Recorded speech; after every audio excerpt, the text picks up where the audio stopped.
You talk to people and they're content. They're like, oh, I'm happy with what I've got. I'm like, why? Because there's people who have a whole bunch more than you. And I was never content having a normal life. I wanted an exceptional life. I didn't want a normal car, a normal house, a normal girlfriend. I didn't want none of that. I was like, no. There's dudes out here that have the best. Why do they deserve the best and I don't deserve the best? I really believe that. And this is something I've always had inside me. I just didn't understand why I couldn't have the best stuff. Nobody, absolutely nobody, gives a fuck about you as much as you're going to have to give a fuck about yourself. Nobody cares about you as much as they need to care to fix your life. Even your parents, even your friends, even all the people who think they care about you, they care about you. Yeah, sure, there may be 2 or 3 people on the planet who genuinely care about you. But nobody is going to come to your bed, drag you out of bed, drag you to a job, force you to work hard, go and get you a hot bitch, and go and buy you a Ferrari. Nobody is going to do that for you. You are never going to have any of the things you want if you do not get them yourself. Nobody cares about you enough to do it for you. This is absolutely true. Because when you've come from the absolute bottom to the absolute top, and you've done it all off of your own back, and hard work and dedication, and never missing a day, the only shortcut to life is to never miss a day. 1, because of compounding interest, and 2, because sometimes you get lucky. And you'll never miss a lucky day if you try every day. If you don't try every day, you might miss your lucky day. And that's what people don't understand. If you never miss a day and you never don't try and you're always on time, was I late today? No, on time, and you try and improve every aspect of your life, and you're a professional, and you try and make sure that you analyze your decisions, you give yourself feedback, you don't make mistakes, you're not lazy. If you try and you make it to the top, you end up elitist, because you look at the people down below and you're like, well, why didn't you try? I did. Oh, I did too. No, you didn't. That's a lie. We were very, very poor. Me, my mother, and my brother, when we moved to England, we grew up in a homeless hostel. So I grew up at the very end of the socioeconomic ladder. I had a worse start than 99% of people. But I lived my life when I was poor, furious at the fact I was poor. Because my ego, and I'll be honest, my ego is at a point where I didn't understand how other people can afford Ferraris and I can't. I would be 18, walk into college, and a Ferrari would drive past, and it would ruin my week. And everyone would be like, what's wrong with you? I'd be like, don't you see, this fat fuck can buy a Ferrari and I can't. Why? He's not a better man, he's not a better person than me. I'm just as good as him, if not better. I couldn't stand the fact that there are people who could do things I couldn't. So this gave me unlimited motivation to get rich. Now I found a way to get rich, and I believe that anyone who really, really, truly wants to get rich will get rich, one way or another. I always knew the answer to everything is raw action. Yeah. The answer to everything has always been raw action. My dad had a tweet about this. He said that raw action solves all. And he used to say this. I'll give you an example. If you're a farmer and you need rain for your crop and there's no rain, you can sit there and say there's no rain, we're all gonna starve. Or you can stand up and do a rain dance. Now, will your rain dance work? Perhaps not. Perhaps the rain won't come. But I would argue that you're better off standing up doing that rain dance than just sitting there waiting to die. You have to do something. Raw action solves. So when I was broke, I was never like, I'm poor, what do I do? It was, I'm poor, I have to do something. If I was broke, I'd go for a run. That's why I was such a great fighter. If I was broke, I'd sit there and go, I'm actually poor. How do I make money? Dunno. Where can I get some cash? Dunno. What work can I do? Dunno. I'll just go for a run then. And I'd just go for a 3-mile run. And what the you need to sit there and realize, whoa. I have a few years of consciousness, and even less than that, I have a few short years as a young man, because age will damage you. I mean, if you're a millionaire when you're 60, it's not nearly as good as being a millionaire at my age. I became a millionaire at 28. So you need to realize you've got a few short years as a young man, you're wasting it. What's the definition of a loser? I think the universe is absolutely and utterly giving. I've never seen anybody dedicate themselves to something completely and fail. I've never seen somebody eat right, go to the gym every day, train really hard, and not be in good shape. I've literally never seen it. The universe is extremely giving. If you actually try, and you actually want it, and you're actually not making excuses, lying, talking shit, you're gonna get what you want. So when I see people who don't have what they want, I consider them losers. And this may be elitist, I understand that. But if I put myself through endless pain to end up where I am, It's very hard for me to have sympathy on the man who's afraid of pain. You're avoiding pain. I've been through endless. I now have everything I've ever desired. You have none of the things you desire. Am I supposed to feel sorry for you? Give me the easy way out. Am I supposed to look at you and go, oh, poor dude? No. You were a fucking coward. You didn't go through the shit I went through. You didn't put it on the line. So you deserve your substandard reality. That's what you deserve. You're a fucking loser. Because if you actually wanted it and you actually tried, you'd have it. You could have anything you want. Universe is super giving. You want a fucking Ferrari, you can have it. You want that bitch, you can have her. You can have anything you want on the planet. There's not a girl I look at that I want that I can't have. Not one. That's my reality. There's not a car I can't have. There's not a house I can't buy. If I want to go to a yacht, if I want to go to Antarctica, there's nothing I can't have. Bam. Because I've decided to become this man. It's the same for absolutely every single one of you at home. If you want it, you can have it. If you're sitting there saying, oh, but I tried my best and I still didn't get it, you're lying. You didn't try your best. That is a fucking lie. The universe gives it to everybody who genuinely tried. So what's the main thing that you want to get across to the world? My main message is to resist the slave mind. I say this all the time. To understand that every single thing you're being told has an agenda behind it, or you're being told it otherwise. To examine every strongly held belief you have and try and identify where it comes from and why you have it. I sit and argue with people, I discuss things with people, and they so fervently believe a point. And I say, why do you believe that so much? Like, do you have personal experience? No, but I saw the news. Why do you believe? The news told you X, and now you are desperate. You will sit here for hours arguing that point. A lot of people are completely empty vessels ready to be programmed. And I try and tell people, listen, to just stop for a second and understand that the things they're telling you to believe are not necessarily for your benefit. The people who make the rules don't make the rules for the benefit of everybody. They make the rules for the benefit of the people who make the rules. Yeah. The game. So telling people to resist a slave mind and just be critical thinkers, keep their brain open, pay attention to things, be perspicacious, that's the general theme. And it doesn't matter whether you're left, right, liberal, man, woman, etc. It's just think for yourself. That's the thing. I always knew the answer to everything is raw action. Yeah. The answer to everything has always been raw action. My dad had a tweet about this. He said that raw action solves all. And he used to say this. I'll give you an example. If you're a farmer and you need rain for your crop and there's no rain, you can sit there and say there's no rain, we're all going to starve. Or you can stand up and do a rain dance. Now, will your rain dance work? Perhaps not. Perhaps the rain won't come.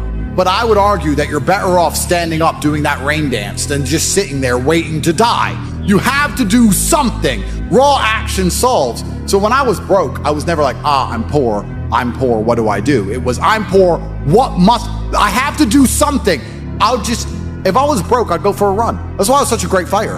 If I was broke, I'd sit there and go, I'm actually poor. How do I make money? Don't know. Where can I get some cash? Don't know. What work can I do? Don't know. I'll just go for a run then. And I'd just go for 3 mile run or go hit the punch bag and get better. This resonates so deeply, man. This is exactly what I did. That's exactly. You just have to say, well, I have to do something. I can't just sit still and die. A lot of people are happy to just sit still and die or jerk off and go to sleep and take a nap. Well, if that's what you want to do, then you can say a loser. That's fine. I'm glad there are losers, because if everyone had Lamborghinis, my Lamborghini wouldn't be fun to show off. I need you to look at it and feel the deep pain in your heart of regret and failure. That's the whole point of it. I need to drive my Bugatti and everyone be looking at it going, I'll never have one of those. And I can get all their energy and feel it all, and it makes me happy. Fantastic. So you can sit at home and do nothing. But when I was poor, I had to go for a run. I couldn't sit still or lift weights or do something. I couldn't even sleep. So raw action solves everything. And I understood that at a young age. But as you get older, you get to look back and you get to put your whole story together, the whole tapestry together. I knew I wouldn't stay poor. Did I ever think I'd get this rich?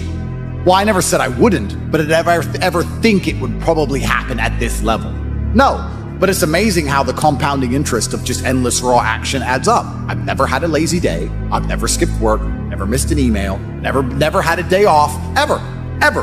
You name if you were to go through the last 3 years of my life, you will see that there's never been a day where I wasn't doing what I was supposed to do. And it all just adds up, and then monumental success comes and you get to laugh at everybody else, ha ha ha, and life's great. But I really believe God's given me one of the best lives, and I can't complain about anything bad that's happened. It's all been fantastic. And the majority of people are losers. And this goes back to why when we were saying earlier how I know the elites view us.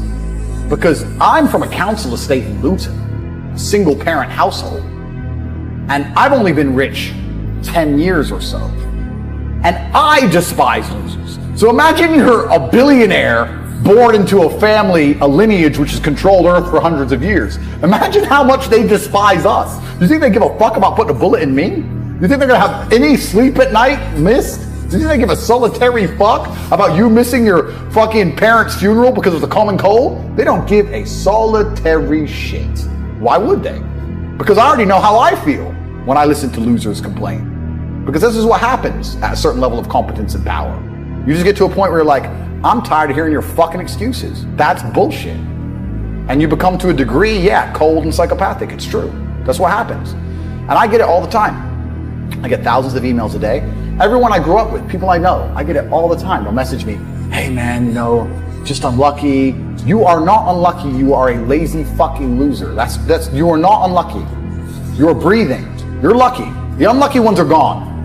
You're alive and you are a lazy loser. So a loser is anybody who does not have everything they want at the drop of a hat. That's who I call a loser.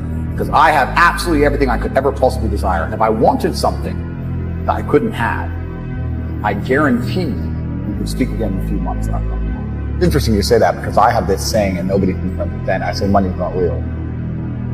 What do you mean money's not real? It's not real. Money's not real. It's numbers on the screen. It's not a real thing.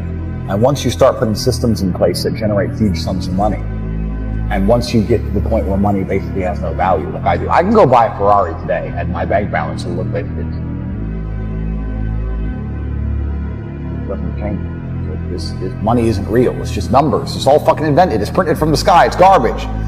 You just have to find a way to make people understand your value, and yeah, it can just appear from absolutely nowhere. And I went from completely broke to hundreds of millions of dollars. And I know what you're saying in regards to this other world, because there is a subsect to humanity. It's kind of strange. When I was broke, when I was on a council estate in Luton, I thought everyone was poor. And now that I have money, it kind of feels like everyone's rich. I go to buy a plane and they're like, no, I'm sold out. Thought you fucking sold out a plane? I go to buy a Bugatti and they're like, sold out. I'm like, all the shit. Who are these people? Yeah, everyone's bought everything. Like, yeah. And it's crazy how many people out there have such ridiculous sums of money. Truly ridiculous sums of money. There are so many rich people in the world, and it's kind of like your reality is based on, it's the Matrix, right? If you're broke, everyone's broke. If you're rich, everyone's rich. And a lot of people have this separation. I was lucky to live in both worlds, but a lot of people have this A strong body is a strong mind. Secondly, there's a lot of discipline required in fitness, and discipline can be applied to universally to all things. Discipline is a skill you can pull out of your pocket and apply to anything. You can force yourself to do something you don't want to do because you're disciplined, not because you're motivated, like we said earlier on, not because you feel like doing it, but because you're supposed to do it. Thirdly, this is something that not many other people say, so I'm going to say it. There is a unspoken rule amongst men, and I remember a few weeks ago, maybe a few months ago, there were women on Twitter or women on the internet saying, when men meet, do they always think about the possibility of violence? Does that cross their mind? And they were surprised by that fact. That if men we met for a podcast, but if you meet men in an unfriendly scenario or you don't know who they are, for a fraction of a second, you're thinking, can I win this fight? Are they going to attack me? It crosses our minds. We live in a very physical realm. Any man who doesn't has been polluted by the Matrix and will never be competitive and is doomed to fail. But if you're truly competitive, like you should be as a man, it always crosses your mind. And one of the important things about physical fitness that most people never talk about, never say, is men treat you different when they know that you'd be hard to them. Life treats you different. Women certainly do. That's an obvious one, right? Women like muscly guys because muscly guys can fight. Obviously that's not the case, but that's how they look dangerous, right? But men also treat you differently, which means society as a whole treats you different. I would argue that if you wanted to run any kind of company or even do sales or do anything else, let's go back to sales. Let's talk about what we were saying earlier. If I wanted to sell windows and I came in fantastic physical condition, the person who's buying from me, one, knows I'm disciplined, and two, knows I'm diligent. That's going to be some massive advantages from my sales perspective. Right. But also, I would argue that men are happy to look up to somebody who is physically strong in a different regard. I think it would be difficult for you to be a true leader unless you showed some degree of physical prowess. I think that's just the way the world has always worked at a deep level. When a man looks at a guy who's 6'8" and jacked, and he says, we're gonna go into battle, you're more motivated to go into battle beside him because he's 6'8" and jacked. You feel like you're gonna win. You like the idea of being led by a warrior. Right. So there's that huge element to it as well. And the final part of it all is that it's so much easier to keep something than it is to gain something. And once you're in good physical shape, it's actually so easy to maintain as opposed to ever get there. It's so hard to get there that if you ever get there, you may as well just keep it. Right. It's because it's so easy to keep as opposed to lose. And I think it's in today's world, it's also a huge status symbol because we live in a world now where most things can be bought. You can buy Instagram followers, and you can hire a Lambo, and you can buy a hot chick to stand next to you, but you can't yet buy perfect physical conditioning. That is showing the world that you did it. One rep at a time, it's earned. That you have to earn it. And it's one of the few things left that has to be earned the hard way that you can't buy, which I think is also very important. We can also continue to answer this question because you're going to feel different. You feel different as a man when you know you can, and I'm a peaceful man, but when you know if things happened or if someone tried to hurt the woman next to you, you could destroy the man who's trying to do it. You feel different. There's an aura that people can smell. The woman can smell it. Predators can smell it. Maybe, perhaps, if I was built differently, I would have been treated differently in jail. Good point. Yeah. But everybody looked at me and they knew who I was and they thought, that's messy. Not him. It's just how humans work, right? And it's just how the whole universe works. It's how the animal kingdom works. Even lions and tigers, as fearsome as they are, go for the weakest antelope. They don't want a hard fight. They just want to eat, right? Even mating partners. Yeah. 100%. So society is the same. I'm sure there's scenarios in my life where I've walked down a street and I've been left alone, and the person who walked after me a few seconds later, because he wasn't built like I was the one who got mugged. I'm sure that's happened at some point in my life. But I'm the hard target. And I like feeling like the hard target. And I think that I approach life differently knowing I'm the hard target. I think you should go through life with respect. Yeah. I think one of the biggest problems we have in the world today is too many people have just become comfortable with being idiots. You talk about rage bait. Yeah. 99% of streamers are idiots. They're running around insulting and abusing and pranking innocent people and playing stupid games and insulting people they don't know. I don't find any of that funny. I don't think any of that's appealing in any way. When I see these idiot streamers running up to innocent people and scaring them or insulting other people they barely know for views or all of these kind of things, I think it's extremely infantile. And I think that not too long ago in the world, it would get you hurt. And I go through the world with respect as much as possible. I try not to disrespect people because I understand where I'm from. If you disrespect people, real bad things can happen. So I'm not the kind of person who's going to sit on Twitter and just insult random people. I think that's stupid.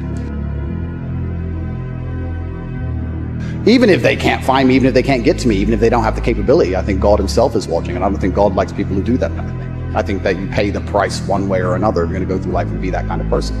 You should be respectful to everybody. I'd be respectful right up to the point I hit somebody in the face. Why wouldn't I be? That's just how I am as a person. So I think being respectful is extremely important. I think it's what the world is missing.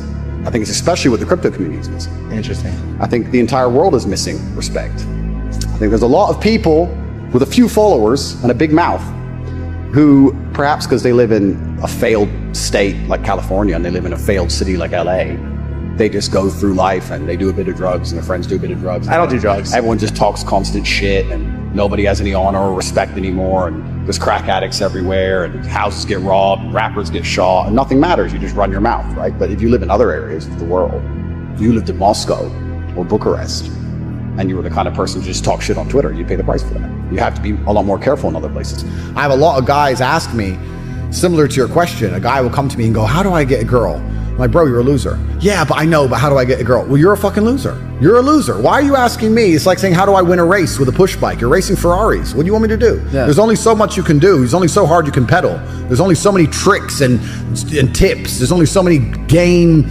things you can say, so many pickup lines. If you're a loser, it's going to be very, very difficult, and it's going to get harder and harder. The game is rigged to become harder and harder for men. It's not getting easier. It's going the other way. And if you're going to be on a racetrack and there's going to be Ferraris there, and you're going to be on a pedal bike or in a Nissan, you're going to get smoked. That's the game. You have to up yourself. You have to improve yourself. I'm not going to lie to anybody here and say you don't have to improve yourself. You can stay a loser and get chicks, because you can. Yeah. You can. I've never met somebody with a fantastic life who did not completely and utterly believe in themselves. I've never seen somebody massively succeed and they didn't believe in themselves, ever. I've never seen somebody who just allows life to happen to them and become blown off course by some sadness, end up doing massively monumental and important things. I've never seen it. And if she leaves me afterwards, let's say she just likes to leave men, I don't care. I'm still working. You're still crying. You can't possibly ever beat me. I will continue to beat you into eternity, as will my bloodline. You will sit and pay the price for the rest of your human years. Even your ancestors above you are disappointed in you, and your offspring for the rest of your lineage will look up and say, my great-great-great-grandfather was a loser because I broke his heart, and now we've been broke ever since. Yeah. I wake up every day and I think, how do I make my life better? Nobody else wakes up each day and goes, how do I make Andrew Tate's life better? So if you're not the person who's waking up every day going, how do I improve my existence? Then nobody is. Nobody on the planet is considering improving your one spin on Earth. No one else cares. Nobody else cares. So if you don't care, then you're fucked. So you need to wake up and care. And it's amazing to me, like you're saying, how did I find my mentors? I just tried a bunch of them. Like when I had no money, I would try very hard I'd listen to lots of different people, or I'd try different things, and I wasn't scared to invest in myself, because I understand that, look, if he's taking time out of his life, then I need to reward him for it financially. And I tried very hard, and I listened, and I paid attention, and I was never lazy. I don't believe there's a person on the planet who pays attention, tries their best, is never lazy, is on time, works hard, has a mentor, and is giving it his all, who isn't rich. I don't believe it. I think that if you do all those things, you're rich. And if you don't have any money, you're missing one of those key elements. Now, you can fool yourself and you can fool everyone else and you can pretend you're doing them, but if you're truly honest with yourself, am I finding people who are trying to teach me what I want to know, and am I trying my best? And the answer is fucking no, every time. Just even being around people with money, it's just a good place to be. I'll give you an example. I was in Romania, and I have the largest car collection probably in Romania. I have 28 supercars, everything you can name. And I went to a town called Cluj-Napoca. It's on the border of Hungary. And I drove there in my Chiron, and I parked up, and a kid came up and he said, hey, can I take some photos of your car? I have a car spotting page. I was like, yeah, whatever, cool. And he goes, yeah, okay, I'll just be a few minutes to this. So he took a bunch of photos, and he come up to me and goes, hey, do you want the photos? And I was like, oh, really, I already have photos.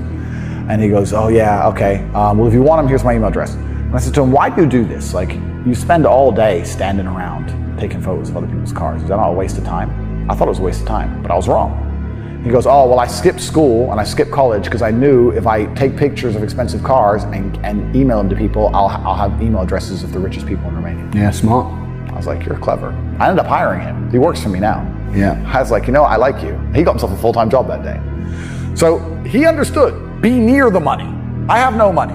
Money's over there. Well, let me get closer to it. Like, no point staying over here on my fucking own. Let me at least get closer to it. That was a 17-year-old kid. Now he's making 10 grand a month in Romania from me.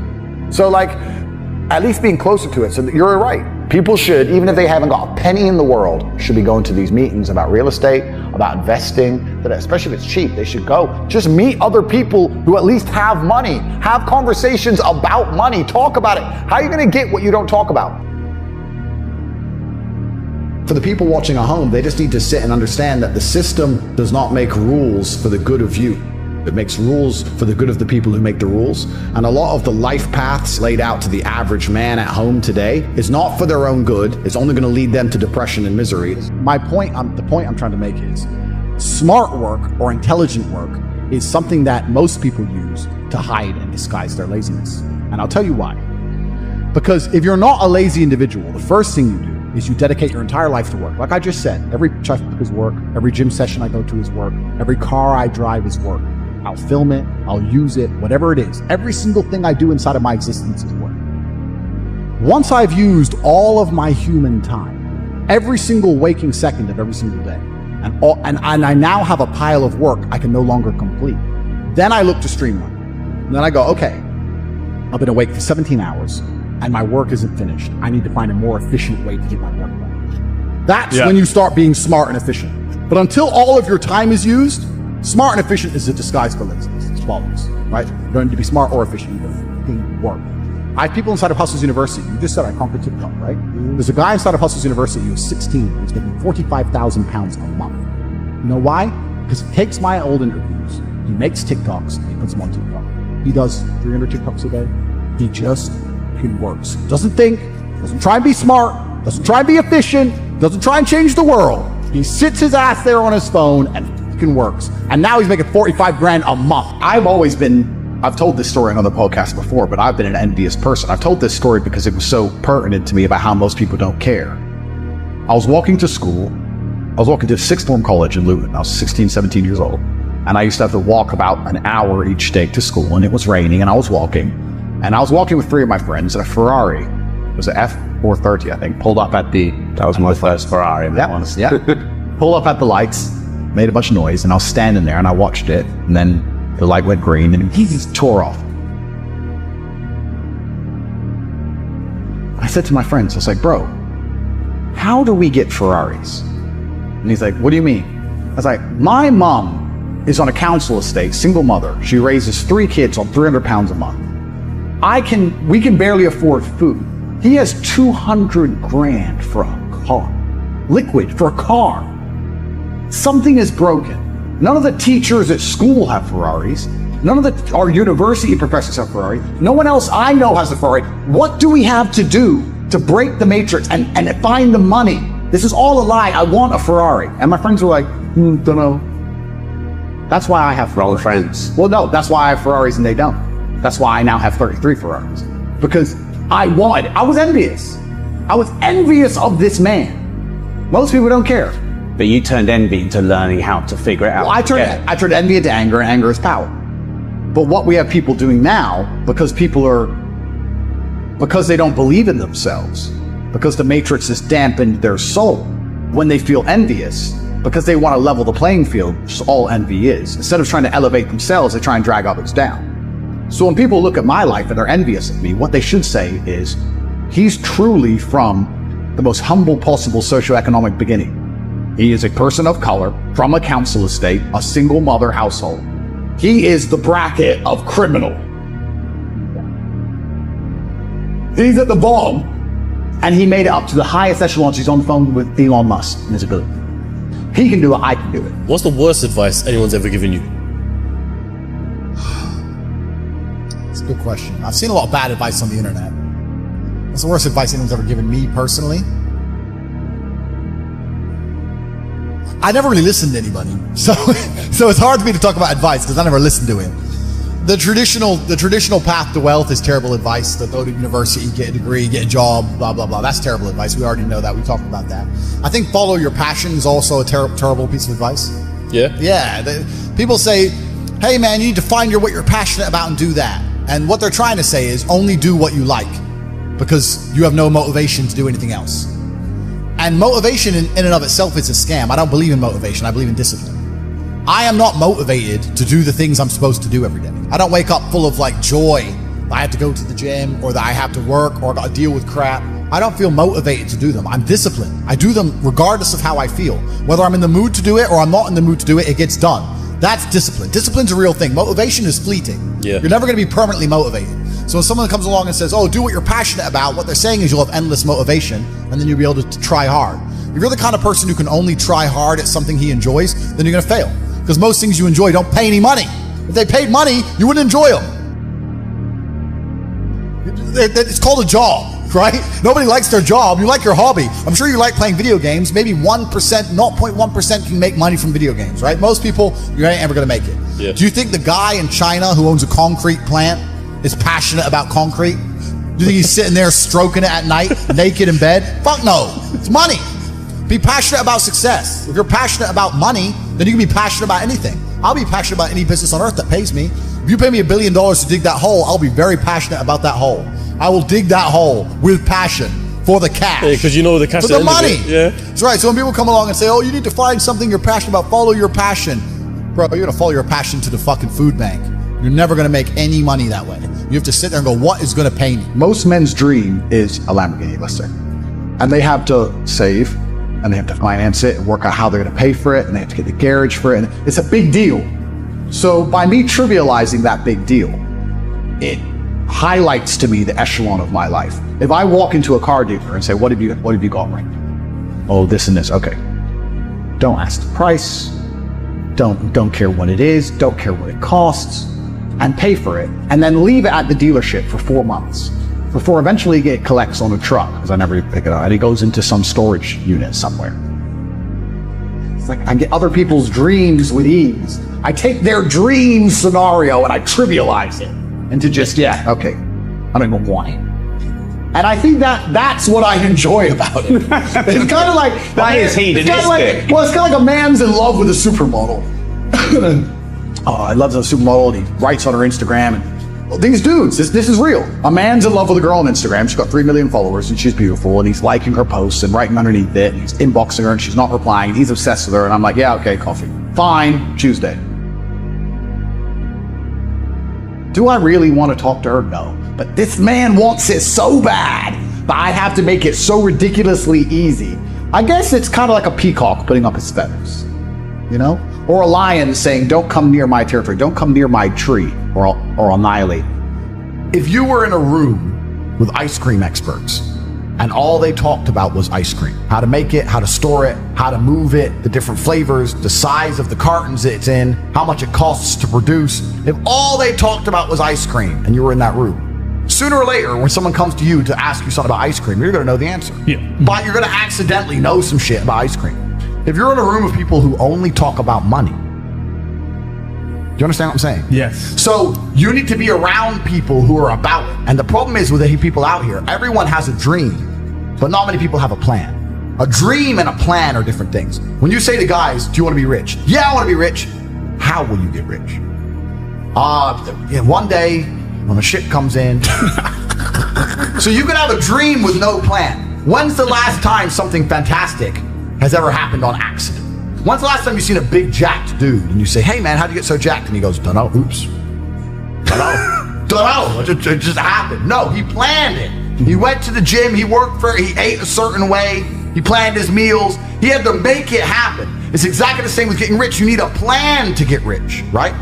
Most people everyone out there has a dream, but very few people have a plan. Yep. If you're surrounded by people who have a plan to get rich and you provide value to them in some way, because they're not going to drag you up if you ain't doing nothing, because that's what friendship is. Friendship is value exchange. Yeah. If you provide value to them, sooner or later you're going to begin to make money. Let me tell you something. When I was broke, and like I said, I have a bunch of money now. I was broke. This is not like I was broke, but from like a middle class family. I was broke, single mother, public government housing, no car. I had to run to the gym. Broke. When I was flat broke, the only of my friends I'd sit around and talk to were my friends who would talk about money. The guys who would sit and talk about video games or sit around and talk about football, I wouldn't hang around with them. I only used to sit and talk to my friends, talk about money. None of us had any money, right?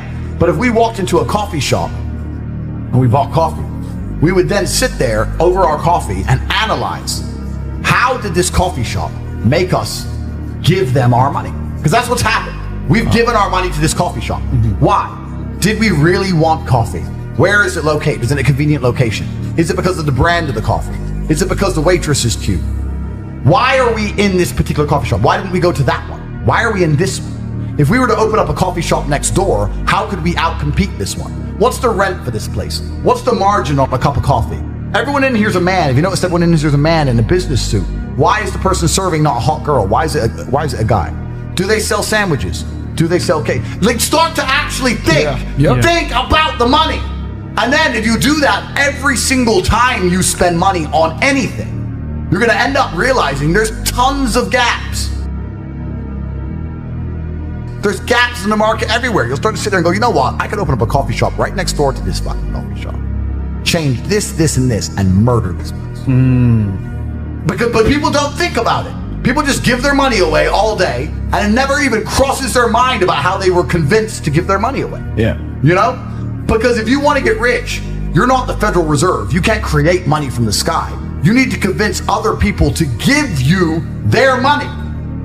So every time you give your money away, work out why. Yep.